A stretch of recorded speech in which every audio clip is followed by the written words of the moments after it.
Hola, ¿qué tal? Mi nombre es Alberto Rodríguez, integrante del equipo conformado por Carlos Araujo Morales y Guadalupe Jiménez Méndez. En esta ocasión vamos a hablar un poco de las computadoras, qué es una computadora, su clasificación y los tipos de computadoras que tenemos en día, así como los conceptos de monousuario y multiusuario. Una computadora es una colección de circuitos integrados y otros componentes que relacionados entre sí pueden ejecutar rápida y eficazmente algún proceso que sea enviado por un usuario o una aplicación o un programa que cuenta en la máquina. La computadora está compuesta por dispositivos de entrada, salida, unidad de procesamiento de datos y las unidades de almacenamiento, como son los DVD, los discos duros, los CDs, DVDs. Las computadoras se clasifican en tres, que son analógica, digital e híbrida. La computadora de tipo analógico no computan directamente, sino que perciben constantemente valores, señales, magnitudes físicas variadas. Sus características son las computadoras más rápidas. Todas las computadoras son rápidas, pero la naturaleza de los circuitos que lo componen las hace mucho más rápidas. La programación en estas computadoras no es necesaria. Todo lo que es relacionado a los cálculos son construidos y ya forman parte de este tipo de computadoras. Son máquinas de propósitos más específicos, dan respuestas aproximadas, ya están diseñadas para representar electrónicamente algunos conjuntos del mundo real, por lo que se acerca más a la realidad. Este tipo de computadoras son usados para supervisar las condiciones del clima, temperatura, sonido, movimiento, etc. Las computadoras digitales operan contando números, haciendo comparaciones lógicas entre factores que tienen valores numéricos. Las características de las computadoras digitales, su funcionamiento está basado en el conteo de los valores que son introducidos. Este tipo de computadoras debe ser programada antes de ser utilizada para algún fin específico. Son máquinas de propósito general. Dado un programa, en ellos se pueden resolver virtualmente todo tipo de problemas. Son precisas y exactamente la respuesta correcta a algún problema. Este tipo de computadoras tienen una gran memoria interna, donde pueden ser introducidos millones de caracteres. Estas computadoras son las más utilizadas. En la actualidad, el 95% de las computadoras utilizadas son digitales, dado a su gran utilidad a nivel comercial, científico y educativo.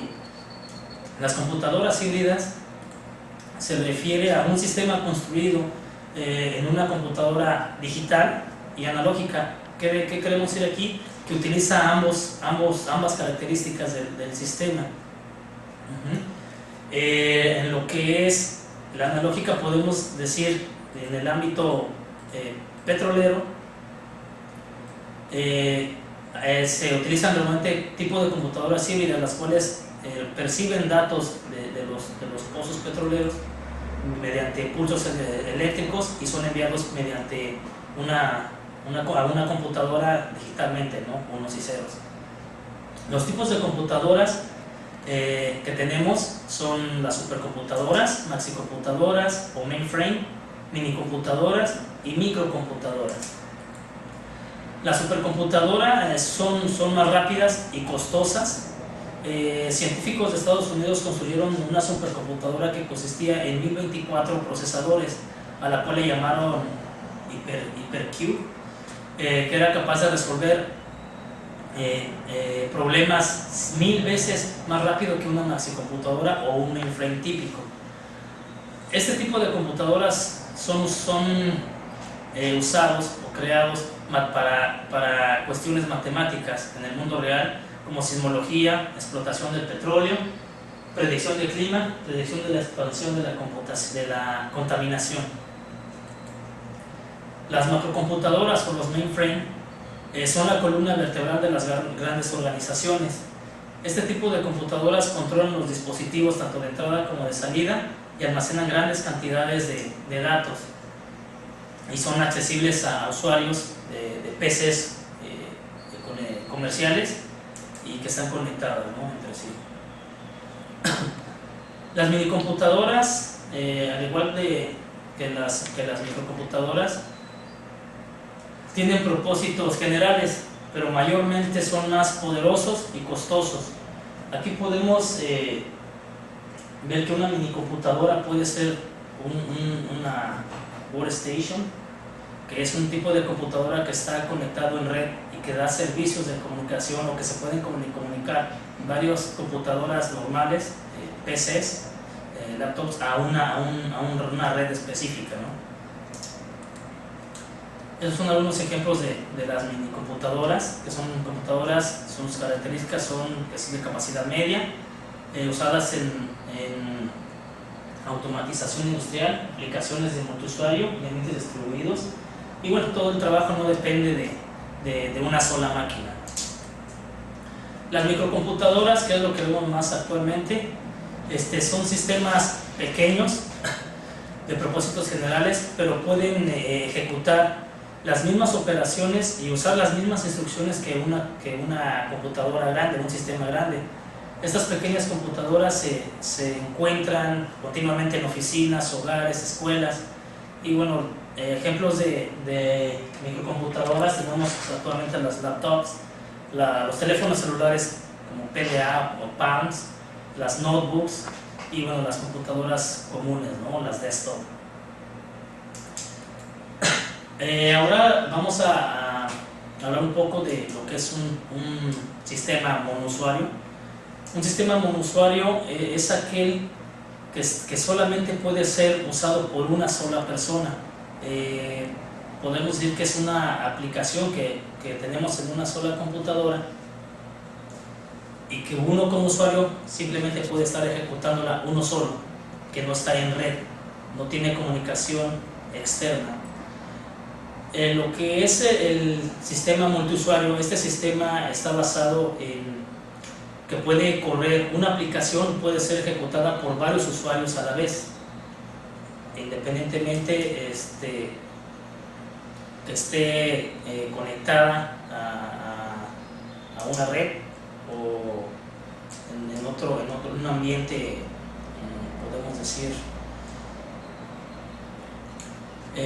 podemos decirlo como de forma, una red interna, sin salir a la WAN, ¿no?, al internet, vía pública.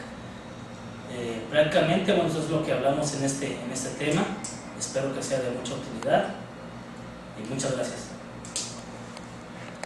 Tengan cada uno de ustedes muy buen día. Dios me los siga bendiciendo en sus actividades diarias. En esta oportunidad vamos a hablar sobre las partes internas de la computadora. Comencemos de lleno con el trabajo. Muy bien. Cuando estamos hablando sobre las partes internas debemos tener mucho cuidado con determinados términos. Uno de ellos es el caso del famoso CPU. Cuando escuchan hablar lo que es un CPU, todos piensan que es una gran caja cuadrada donde se encuentran los componentes internos de la máquina. Pero ese no es su nombre correcto. Ustedes pueden apreciar en la imagen del lado izquierdo aparece lo que es el case. Ese es su nombre verdadero. El case es prácticamente un cascarón donde va a resguardar todas las piezas internas de la computadora. Del lado derecho tenemos lo que es una tarjeta madre o placa madre, ya cualquiera de los nombres es correcto, en donde se van a ir conectando cada uno de los componentes de la computadora. Muy bien, cabe mencionar que sobre la placa madre o tarjeta madre podemos ir conectando o agregando nuevos dispositivos. También cabe mencionar que si esta tarjeta se llega a arruinar, prácticamente la máquina pues deja de servir. Es por ello de que muchas veces cuidan bastante lo que es esta área. Aquí podemos encontrar lo que son los conectores para corriente eléctrica que vienen de la fuente de poder, también lo que es la ranura para el microprocesador, también los disipadores de calor que van a evitar que el calor pues se propague en toda la placa. También aparece lo que es la batería. Ahora, esta batería que tiene como uso, resulta de que permite que los datos de la computadora, a pesar de estar apagada, sigan funcionando. El ejemplo claro de esto es la fecha y la hora. Cuando usted llegue a ver que la fecha y la hora empiezan a atrasarse, es porque hay que hacer reemplazo de esta batería. También tenemos las conexiones para tarjetas PCI y AGP para poder agregar lo que son tarjetas de video, tarjetas de sonido, ¿sí? O tarjetas de red. Podemos ir agregando esos extras. También contamos con lo que son los slots o las ranuras para agregar la memoria RAM, perdón. Y también lo que son las conexiones IDE y SATA.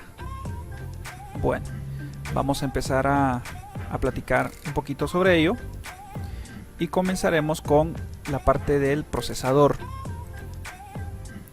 El procesador es prácticamente el CPU. Esto sí es el CPU. ¿Por qué? Porque es el cerebro de la computadora. Existen dos grandes marcas líderes a nivel mundial. Entre ellas se encuentra Intel y AMD. Muchas veces se hacen la pregunta, ¿cuál es mejor? ¿Intel o AMD? Y la respuesta concreta para ello es la siguiente. En el caso de Intel se recomienda para computadoras que vaya a utilizarlo con trabajo de gran rendimiento. Por ejemplo, llevar facturación de una empresa, llevar controles de datos, base de datos y todo lo que vaya relacionado con oficina y trabajo.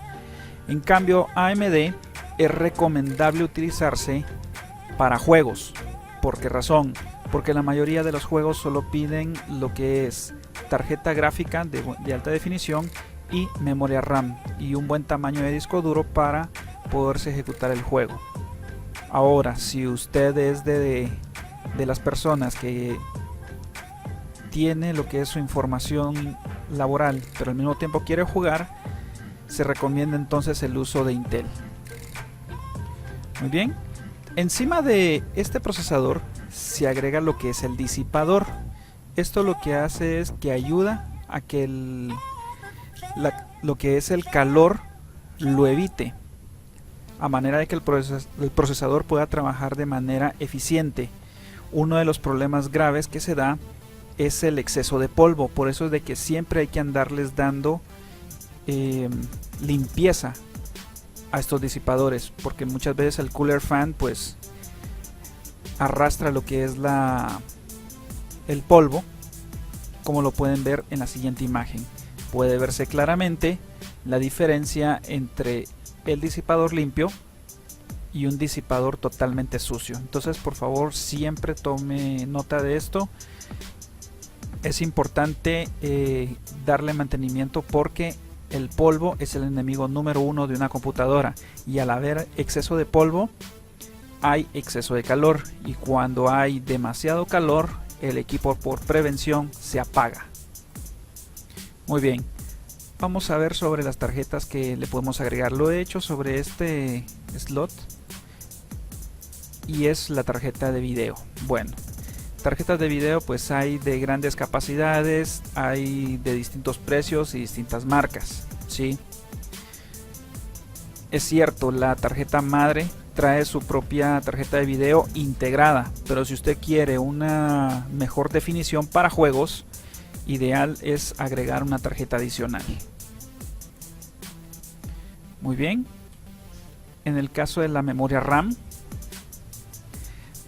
pues aquí podemos ver el cuadro comparativo de los primeros modelos. Estaba el Deep Memory, está también la de 30 pines en SIM, 72 pines en SIM, 168 pines y ya pasa a ser DIMM. Nótese, las ranuras son totalmente distintas. 168 pines para una PC100, está la DIMM, la DDR2, DDR y DDR3. Si se dan cuenta, prácticamente las ranuras cambian, por lo tanto en la placa no puede instalarse una memoria RAM que no sea de su medida.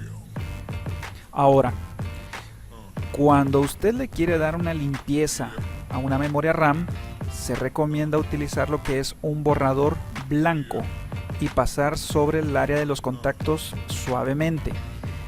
Esta manera es para ir haciendo limpieza sobre los contactos y así no haya problema con la acumulación de polvo.